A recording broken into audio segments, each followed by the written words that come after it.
3 time T20 world cup winners 3 साल के बाद कोई सीरीज नहीं जीत पाएंगे और ये कारनामा हुआ है क्योंकि इंडिया हार चुका है माइटी आयरलैंड के खिलाफ। वहीं वैभव के ना होने से ऑडियंस को भी बहुत बड़ा चूना लगा और ऊपर से आप मैच भी हार गए। अभिषेक ने बैटिंग को कैरी किया और उन्होंने बता दिया कि 20 बॉल में 50 मारने की कला मैं अभी भी नहीं भूला हूँ। प्रसिद्ध कृष्णा की भी शक्तियां वापस लौट आई हैं और उन्होंने एक शानदार 50 मारकर अभिषेक को मुंह तोड़ जवाब दिया।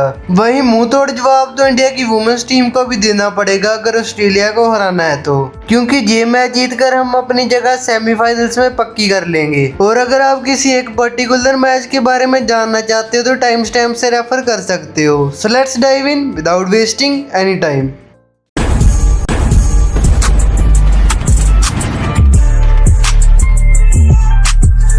इंडिया वर्सेस आयरलैंड मैच की बात करें तो इंडिया टॉस जीतकर बॉलिंग लेने का फैसला करती है। इंडिया की टीम में वैभव, प्रिंस, रवि बिश्नोई और श्रेयांश शेट्टी को मौका नहीं मिलता। वहीं आयरलैंड की तरफ से रूबन विल्सन, गेविन होली और स्टीफन डोहेनी को मौका नहीं मिलता। पिच पर फास्ट बॉलर्स के लिए कैरी था जिसकी वजह से आयरलैंड के पहले 4 में से 3 विकेट शॉर्ट बॉल पर ही गिरते हैं। फास्ट बॉलर्स को मदद मिल रही थी इसलिए हर्षित राणा और हर्षदीप के 3-3 ओवर करा दिए जाते हैं पावर प्ले में और इसका फायदा इंजरी से वापसी कर रहे हर्षित राणा उठाते हैं 3 विकेट्स लेकर। वहीं हर्षदीप को भी 2 विकेट्स मिलती हैं। फिर लोरकन टक्कर आयरलैंड को इस मुश्किल सिचुएशन से निकालते हैं और कप्तानी पारी खेलते हुए एक शानदार 50 मारते हैं। इनके आउट होने के बाद गैरेथ डिलानी भी एक अच्छा फिनिशिंग टच देते हैं आयरलैंड को। इनकी खुद की 50 तो कंप्लीट नहीं होती लेकिन जो प्रसिद्ध कृष्णा की 50 तो जरूर कंप्लीट करा देते हैं। लॉर्ड कृष्णा का भी अलग ही सीन है, कभी ये ग्लेन मैकग्राथ बन जाते हैं और कभी अशोक डिंडा। भाई साहब, भगवान का बैटरिया खत्म हो गई है का? थोड़ी देर चले फिर लुल हो गए। क्या मतलब? वहीं वाशिंगटन सुंदर की बॉलिंग का तो क्या ही कहें। ये दोनों ही 16वें और 17वें ओवर में मिलकर 46 रन दे देते हैं और इसी की वजह से आयरलैंड 182 के स्कोर तक पहुंच पाती है। वहीं इंडिया की फील्डिंग भी अच्छी नहीं रही क्योंकि दुबे जी फिर से अपने आईपीएल वाली फॉर्म को कंटिन्यू करते हुए एक और कैच छोड़ देते हैं। वहीं अक्षर की बॉल पर अभिषेक भी एक कैच छोड़ते हैं लेकिन वो अपनी बैटिंग में पूरे जलवे दिखाते हैं और बस 20 बॉल में अपनी हाफ सेंचुरी पूरी कर देते हैं, पर इनके अलावा कोई भी और दूसरा बैट्समैन इम्पैक्ट नहीं डाल पाया।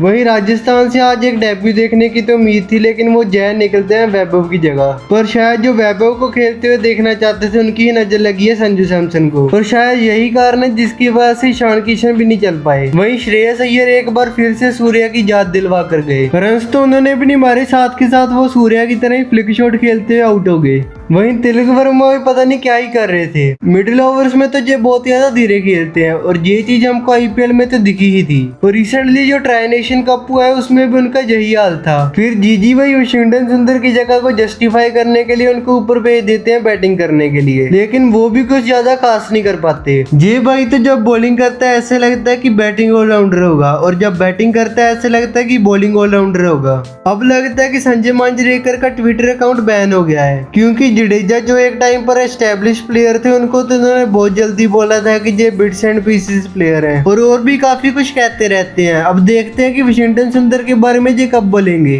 अरे बाप रे, ये तो धोती खोल रहा है। लगता है कि इनको गालियां खाने का बहुत ज्यादा शौक है, इसलिए कोई ना कोई उलझुल टिप्पणी करते रहते हैं। शिवम दुबे काफी कोशिश करते हैं इस मैच को बचाने की पर उनको दूसरी तरफ से कोई भी साथ नहीं मिलता। अक्षर की भी बैटिंग प्रोग्रेस बहुत ज्यादा कम हुई है। बॉलर्स इनको बार बार शॉर्ट बॉल करा रहे थे लेकिन ये हर बार ये सफल रह जाते थे छक्का या चौका मारने में। फिर सारी भागदौड़ हर्षित राणा के नाजुक कंधे पर आ जाती है, पर वो भी कह रहे थे कि इंजरी के बाद कमबैक कराया तो बॉल और बैट दोनों से मैं ही थोड़ा जिताऊंगा। फिर हरशिंदर सिंह धोनी भी एक आधा लप्पा मारने की कोशिश में आउट हो जाते हैं। इसी के साथ इंडिया 34 रन से ये मैच हार जाती है और आयरलैंड पहली बार इंडिया को T20 में हरा देता है। आयरलैंड की तरफ से Matthew Lord man of the match बनते हैं जो कि 28 रन देकर 3 विकेट्स लेते हैं और अपने डेब्यू मैच में इंडिया की नैया डुबा देते हैं। अब इंटरनेट पर चल रहा है कि 2024 का वर्ल्ड कप जीतने के बाद इंडिया भी हारी थी जिम्बाब्वे से अपना फर्स्ट T20 और इसके बाद हम 2026 का वर्ल्ड कप भी जीत गए थे और इसी इक्वेशन को जोड़कर कह रहे हैं कि इंडिया 2028 का वर्ल्ड कप भी जीतेगा। पर वो जिम्बाब्वे की टीम के खिलाफ तो हमारी बी टीम गई थी, पर यहाँ पर तो हमारी मेन टीम खेल रही है और ऊपर से आयरलैंड के 6 प्लेयर इंजर्ड भी हैं, तो इस हार को आप ऐसे कैजुअली जस्टिफाई तो नहीं कर सकते। और अब सबको सूर्य कुमार यादव की याद आ रही है। कह रहे हैं कि एक व्लॉगर था जो कि बिना रन मारे भी इंडिया को जिता देता था, पर जब वो खेल रहा था सारे च्युइंगम किंग ही कहकर उसका मजाक उड़ाते रहते थे। हार तो आप गए हो, लेकिन वैभव सूर्यवंशी को आपने क्यों नहीं खिलाया ये भी कोई नहीं बता पा रहा। आई नो कि ये एक विनिंग टीम है, लेकिन आयरलैंड के खिलाफ मौका नहीं दोगे तो कब दोगे।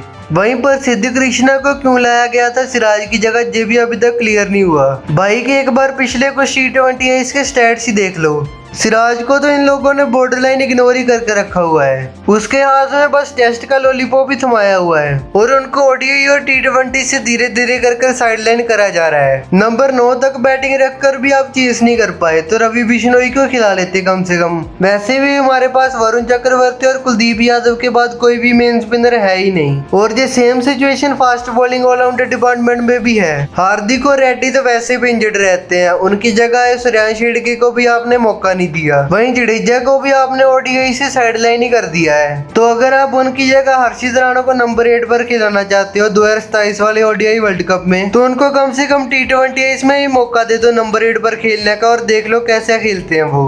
अब बात करते हैं इंडिया वर्सेस ऑस्ट्रेलिया के वुमेन्स वर्ल्ड कप के मैच की। तो ये मैच संडे को खेला जाएगा लॉर्ड्स के हिस्टोरिक स्टेडियम में। इस मैदान पर हाईएस्ट टोटल 199 का रहा है, जबकि लोएस्ट स्कोर 85 का रहा है। यहाँ पर हाईएस्ट रन चेज 163 रन का हुआ है, जबकि लोएस्ट डिफेंडेड स्कोर यहाँ पर 128 का है। वहीं फर्स्ट इनिंग का एवरेज स्कोर यहाँ पर 151 का रहा है, जबकि सेकंड इनिंग का एवरेज स्कोर 130 रन का रहा है। और यहाँ पर खेले हुए 13 मैचेस में बैटिंग फर्स्ट करने वाली टीम 7 बार जीती है, जबकि बैटिंग सेकंड करने वाली टीम 5 बार जीती है। तो इन स्टैट्स को देखते हुए इंडिया की टीम बैटिंग फर्स्ट कर सकती है और इस इंपॉर्टेंट डू और डाई मैच में एक अच्छा स्कोर लगाकर ऑस्ट्रेलिया की टीम को प्रेशर में डालने का मौका रहेगा। इंडिया के लिए इस वर्ल्ड कप में मेन 3 दिक्कत रही हैं। सबसे पहले तो हमको मिडिल ऑर्डर के बैटिंग पोजीशंस को एकदम फिक्स करना पड़ेगा। सेकेंडली आपको फास्ट बॉलर भी चूज करने पड़ेंगे कि कौन से 2 फास्ट बॉलर आपके लिए बेस्ट रहने वाले आगे जाकर। Third and the most important thing catches, क्योंकि बॉलर्स एक बार के लिए चांसेस तो क्रिएट कर देंगे, लेकिन अगर आप कैचेस नहीं पकड़ोगे तो कैसे चलेगा। और अगर ऑस्ट्रेलिया जैसी स्ट्रॉन्ग ऑपोजिशन के खिलाफ जीतना है तो कैचेस तो आपको करने ही पड़ेंगे। बैटिंग में हमारे ओपनर्स पर पूरा दारोमदार रहने वाला एक अच्छा स्टार्ट देने के लिए। वहीं जेमाइमा पर भी रिस्पॉन्सिबिलिटी रहेगी कि वो 2025 वाले वर्ल्ड कप को रिपीट कर सकें। ऑस्ट्रेलिया के लिए उनके सबसे इंपॉर्टेंट बैटर रहने वाले हैं फीबी लिचफील्ड और एलिस पेरी। एक तरफ फीबी लिचफील्ड एग्रेसिव खेलती हैं, वहीं एलिस पेरी का काम एंकर का होता है। वहीं एशली गार्डनर जो कि ऑफ स्पिन ऑलराउंडर हैं, ये भी इनके लिए बहुत इंपॉर्टेंट प्लेयर रहने वाली हैं। सो लेट्स होप कि इंडिया ये वाला मैच जीत जाए और सेमीफाइनल में पहुंच जाए। So this was all from my side. आप भी अपने ओपिनियंस कमेंट सेक्शन में बता सकते हो।